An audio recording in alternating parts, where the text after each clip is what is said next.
The truth is, you don't know what will happen tomorrow. Life is a journey full of surprises, and nothing is certain at all. Eminem. There is one truth that humans always try to avoid, but cannot deny. Tomorrow is a complete unknown. We draw up countless plans, build neat visions, yet deep inside, there is always an uncontrollable void. It is that very void that stirs up unease. The human mind craves certainty like a sedative, yet life flows like a wild river, not following any script, not obeying any schedule, and sometimes offering no explanation at all. Nothing is certain is not a pessimistic verdict, but the key that unlocks true freedom. Because if everything can change, then no failure is permanent and no fear is absolute. Uncertainty, instead of being the enemy, becomes a vast sky of possibilities. It is right there that unexpected wonders can bloom, and life is no longer trapped in old predictions. What truly exhausts us is not uncertainty itself, but the exhausting effort to force life into certainty. We worry as if worrying enough will prepare us perfectly. In reality, it is only an endless loop that makes us live through scenarios that have never happened and robs us of the present moment. When you accept that life is a journey full of surprises, you stop trying to hold on to everything and learn to flow with its current. Like a traveler who doesn't know the exact destination yet still walks forward with curiosity and complete openness. It is in that state that you touch a different kind of freedom. Not the freedom of knowing everything in advance, but the freedom of being ready to welcome whatever comes. The quality of life does not lie in how certain the future is, but in how fully you are present within that uncertainty. When you stop demanding an answer for everything, you begin to live not in prediction, but in experience. And at that moment, every surprise is no longer a threat, but the vibrant rhythm of the journey. Nothing in life is to be feared, it is only to be understood. Now is the time to understand more, so that we may fear less. Humans often tremble before things that have no name.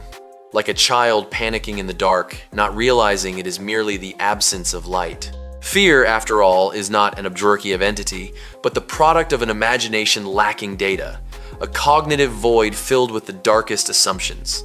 When we don't understand, the mind paints the worst scenarios to protect itself. Yet that very mechanism becomes the deepest root of anxiety. Understanding, in this moment, is not mere information, but a gentle light illuminating the hidden corners of the soul. Every lesson we learn is like a small lantern, slowly turning the maze of worry into a clear, steady path. The moment we choose to learn is also the moment we reclaim mastery over our inner world. Instead of being led by vague fear, we face reality with clarity and sharp reason. When we understand more, we not only fear less, we gain the power to turn that very thing into an opportunity for growth. Like a climber who, once familiar with the terrain, no longer sees the cliff as a threat, but as a challenge worth conquering. That reminder does not merely call for knowledge. It awakens a courageous way of living. To explore instead of avoid. To patiently discover instead of panic. When the light of understanding spreads, the shadow of fear naturally shrinks. And we realize that the most frightening thing was never the outside world, but the things we never dared to truly understand. Many people quit right before they are about to succeed. You know, you never know when the next obstacle will be the last one. In the human journey, the moment most likely to make us give up is often right at the threshold of success. When a string of failures drags on, the mind begins whispering negative thoughts. Every effort is pointless.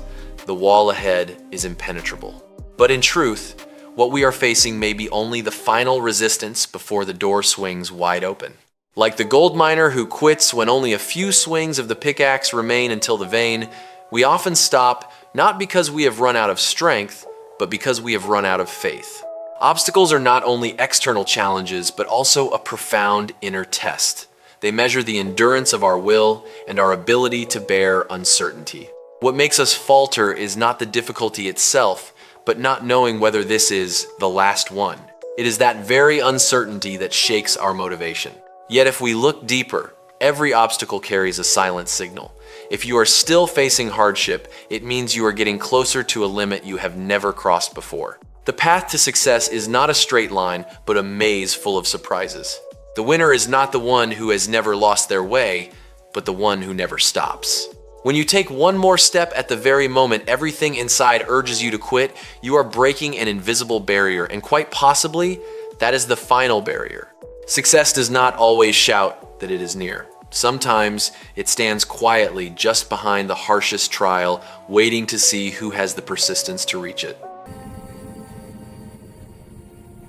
I think if you live in a world that's only black and white, you're gonna suffer a lot. I used to be like that, but I don't believe in that anymore. Bradley Cooper. Living in a world of only black and white is to imprison yourself in a harsh psychological sentence, where everything is forced into two opposite poles: right, wrong, good, bad, win, lose. When thinking operates in that binary way, the mind becomes rigid like glass that shatters easily before life's paradoxes. Reality has never been that simple. It is a painting blended with countless shades of gray, where the line between right and wrong is often blurred, and a person can be both fragile and strong in the same moment. When you once believed in black and white, you probably lived in constant tension, always judging, always choosing, always afraid that the slightest deviation would land you in mistake. That is the illusion of control. We simplify the world to feel safe. Yet that very simplification wounds us when reality refuses to obey. The fact that you no longer believe in that view is not disorientation, but a profound step of growth in awareness when you begin to welcome complexity as an inevitable part of life. Instead of seeing everything through two extremes, you can admire it as a constantly shifting spectrum of color. A failure is no longer an ending, but valuable data. A mistake is no longer a verdict, but part of the process of understanding yourself. That softness in perception is like water. It does not resist the shape of reality, but merges with it, and that is why it becomes stronger than ever. When you let go of the black and white world, you do not lose clarity. You gain depth, and in that depth, a new kind of peace blooms. The peace of someone who no longer needs the world to be simple in order to feel okay. Take up one idea. Make that one idea your life. Think of it, dream of it, live on that idea.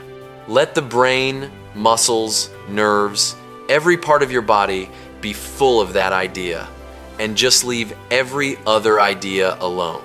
This is the way to success. Swami Vivekananda. There are people who live like flames blown by the winds of life, flaring up then dying out because they scatter their energy in too many directions. But there are also those who choose one central idea, and from that moment their life is no longer a random string of days, but a clear, directed current.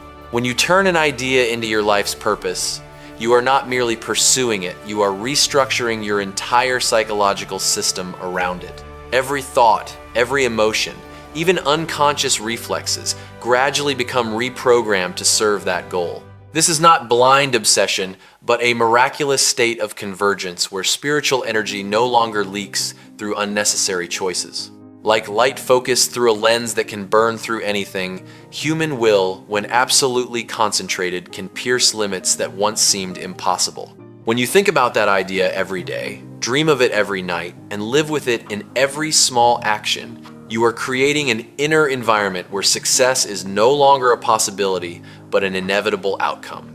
Most failures do not come from lack of ability, but from distraction, a kind of mental noise that keeps people from ever going far enough on a single path. When you set aside all other ideas, you are not losing opportunities. You are giving yourself the one true opportunity to reach the end of the journey. And it is at that very end, where very few people have the persistence to arrive, that success quietly waits. Choosing one idea is not limiting yourself, it is how you free your entire potential from fragmentation. When every part of you aligns toward a single point, you do not merely move forward, you become an unstoppable force. We are here to add what we can to life, not to get what we can from life. William Osler. Instead of living as collectors of meaning from the world, we are invited to become the source that creates meaning for that very world. When people focus on taking, the mind gradually falls into a state of scarcity, always comparing, always waiting, always feeling it is not enough. But when we shift to contributing, a profound change occurs. You no longer stand outside life demanding, but become an active part in shaping it. Contributing does not have to be a grand act. Sometimes it is simply a kind gesture, a sincere thought, or a quiet effort to do your role better. Yet those small things awaken a feeling of fullness from within, a kind of psychological wealth no material thing can replace. Like a stream, when the water flows outward, it does not run dry, but is constantly renewed. Humans are the same. When we give, we do not lose value. We activate our own capacity for rebirth. Living to contribute also helps us escape the narrow self, where everything revolves around personal gain. When we turn outward, we begin to connect with something greater than ourselves: community, meaning, and the sense of belonging to this life. It is within that connection that we find a more lasting happiness than any taking happiness, that comes not from having more, but from becoming more. Life is not a banquet where we fight for the biggest share, but a space where we leave our own mark. And paradoxically, it is precisely when we stop trying to take that we receive the most, not from the outside, but from the depth of the existence we have helped enrich. I have a very strong feeling about how you live. You always look forward, never look back. Ann Richards. There is a kind of person for whom the past is not a place to dwell, but merely a starting point that has already fulfilled its mission. When you say, someone always looks forward, never looks back, you are touching a special psychological structure. They do not let memories become a burden that defines them. Instead of carrying old wounds like sentences, they treat them as data already read, understood, and then closed. That is not forgetting, but a refined inner discipline, not allowing the past to occupy the energy of the present. People like that live with a clear forward axis. They do not deny what has happened, but they refuse to let it become a limit on what can still happen. In their psychological world, every day is a restart point where the self is not boxed in by yesterday's version.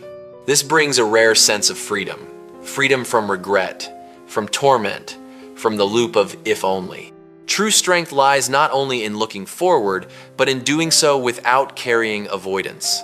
If the past has been understood and digested properly, then not looking back is not running away, it is moving beyond. Like a climber who does not need to keep turning to look at the path already traveled, not because it has no value, but because they have passed it completely. That way of living is not cold, it is decisive. Not heartless, but selective. And within that forward gaze, there is a very clean source of energy, undisturbed by what is past, focused only on what can still become. Don't accept anyone else's definition of your life. Define yourself. Harvey Fierstein. There is an invisible chain that many people carry their whole lives without realizing it. The definitions others place on them, family, society, silent glances, and expectations. When we accept those definitions without questioning, we live as a programmed copy rather than as an individual creating ourselves. Defining yourself does not mean rejecting everything, but consciously selecting. You are not what others call you. You are how you respond to those things. Deep in the mind, there is always an original voice, undistorted by outside expectations. To hear it, you must be brave enough to stay silent before the crowd and patient enough to walk against familiar patterns. That is an uncomfortable process because it demands facing uncertainty. When there are no more external labels, you must ask yourself, who am I really? Yet it is precisely within that uncertainty that true identity begins to form. Like an artist standing before a blank canvas, you are no longer limited by pre-drawn lines. You have the right to create your own shape. And when you define yourself, you also take responsibility. There is no one left to blame, but neither is there anyone who can limit you. Life then is no longer a story being retold, but a story being written. And you are not only the character, you are the author. If you are the author of this story, you have the right to write the ending. When you see yourself as the author of the story, you are no longer a victim of circumstances or a character led by random events. You become the one holding the pen, deciding which is the climax and which is the conclusion. What is remarkable is that the ending here is not only the stopping point, but the way you choose to look back at the entire journey. The same sequence of events can be rewritten as tragedy or as a journey of meaningful growth. This brings a special freedom, the freedom to restructure the past. You cannot change what has already happened, but you can completely change its meaning in the story of your life. A failure can be an ending or a turning point. A wound can be a scar or proof of resilience. When you claim the right to write the ending, you are no longer trapped in old definitions. You transform everything into a logical part of the journey. Like a writer at the final pages, no matter how chaotic the earlier chapters were, they can still connect everything into a meaningful message. And the very act of continuing to write, no matter the circumstances, is already a powerful declaration that this life has not ended the way others think. The right to write the ending does not lie in controlling every situation, but in never giving up the right to interpret and choose the next direction. When you realize that, you are not merely living, you are composing. And the ending, whatever it is, will carry the mark of someone who has truly become the author of their own story. You're only here for a short visit. Don't hurry, don't worry, and be sure to smell the flowers along the way. Walter Hagen. Life is not a race that needs to reach the finish line, but a short visit that we often forget to enjoy.